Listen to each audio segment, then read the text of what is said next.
Hello, જય શ્રી કૃષ્ણ. કેમ છો બધા? આશા રાખું છું કે બધા મજામાં હશો.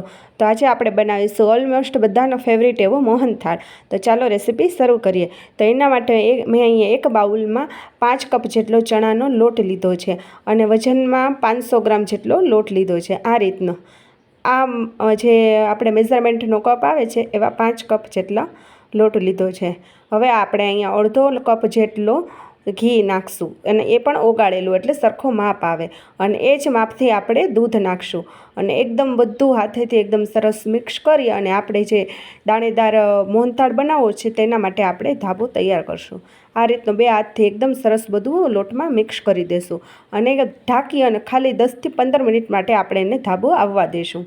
હવે 10થી 15 મિનિટ પછી મેં અહીંયા તમે જોઈ શકો છો કે આપણો ધાબો સરસ આવી ગયો છે અને આપણું એકદમ દૂધ અને જે ઘી છે એકદમ લોટમાં મિક્સ થઈ ગયું છે. હવે આ રીતની આપણે એક જારી લઈ અને છે ને એમાં બધો લોટ આપણે ચાળી લેશું, અથવા તો તમારી પાસે કોઈ ચાળણી હોય, ઘઉં ચાળવાનો ચારણો હોય છે, ગમે તે તમે લઈ શકો છો. અને એકદમ સરસ આવી રીતના મસળતું જવાનું અને બધો લોટ આપણો તૈયાર કરતો જવાનો. હવે તમે જોઈ શકો છો કે આપણો બધો સરસ મોહનથાળ માટેનો દાણેદાર સરસ આપણો લોટ તૈયાર થઈ ગયો છે. આ રીતનો એકદમ સરસ કરકરો લોટ તમે જોઈ શકો છો. હવે આપણે લોટને શેકી લઈશું.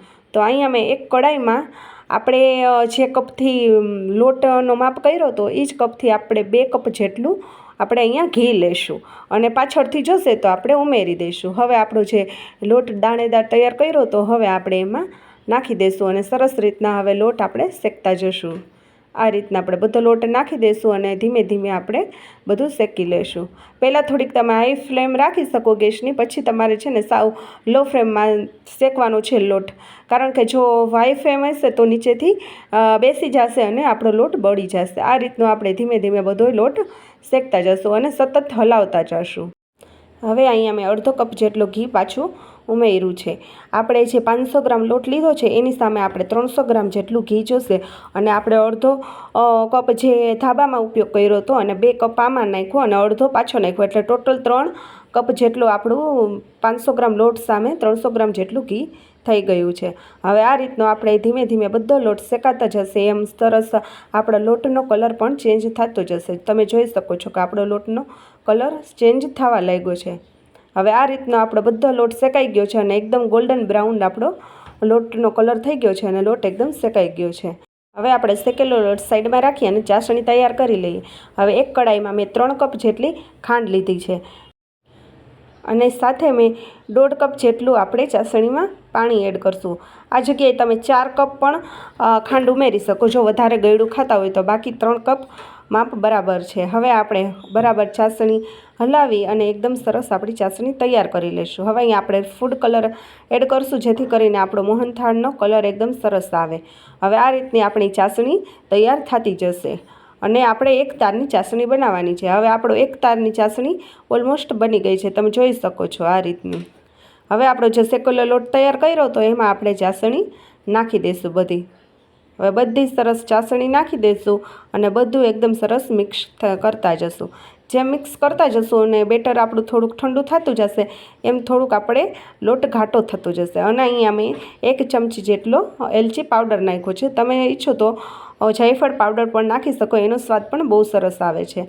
હવે આપણો લોટ આવી રીતના હલાવતા જશું એમ આવી રીતના એકદમ આપણું બેટર ઘાટું થતું જશે. તમે જોઈ શકો છો આ રીતનું. આ રીતનું બધું આપણું સરસ મોહનથાળનું બેટર તૈયાર થઈ ગયું છે. હવે મેં અહીંયા પહેલેથી જ ઘીવાળી ગ્રીસ કરેલી એક થાળી રાખી છે. આપણે એમાં બેટરને સેટ કરી લઈશું આ રીતના મોહનથાળને. આ રીતનો બધો મોહનથાળ આપણે એમાં નાખી અને સરસ સેટ કરી લઈશું અને ઉપરથી બદામ અને પિસ્તાથી ગાર્નિશ કરી લઈશું. અને હવે આપણી એકદમ મોહનથાળ થાળીમાં સેટ થઈ ગયો છે તો આપણે 10 મિનિટ માટે એને રહેવા દઈશું. હવે 10 મિનિટ પછી આપણો મોહનથાળ એકદમ સેટ થઈ ગયો છે અને બધો મોહનથાળ જામી ગયો છે. તો હવે આપણે ચાકુથી એને પીસ કરી લઈશું એના સરસ રીતના. આ રીતના આપણે સરસ પીસ કરી લઈશું. તો તમે જોઈ શકો છો કે આપણો મોહનથાળ એકદમ સરસ સેટ થઈ ગયો છે અને એકદમ સરસ આ રીતનો આપણો દાણેદાર મોહનથાળ તૈયાર થઈ ગયો છે. તો તૈયાર છે આપણો મોહનથાળ એકદમ દાણેદાર અને ઓલમોસ્ટ બધાનો ફેવરેટ એવો. તો તમે પણ મારી આ રીતે એકવાર જરૂરથી ટ્રાય કરજો. જો તમને મારા રેસિપીના વિડીયો ગમતા હોય તો વિડીયોને એક લાઇક અને ચેનલને સબસ્ક્રાઈબ જરૂરથી કરજો.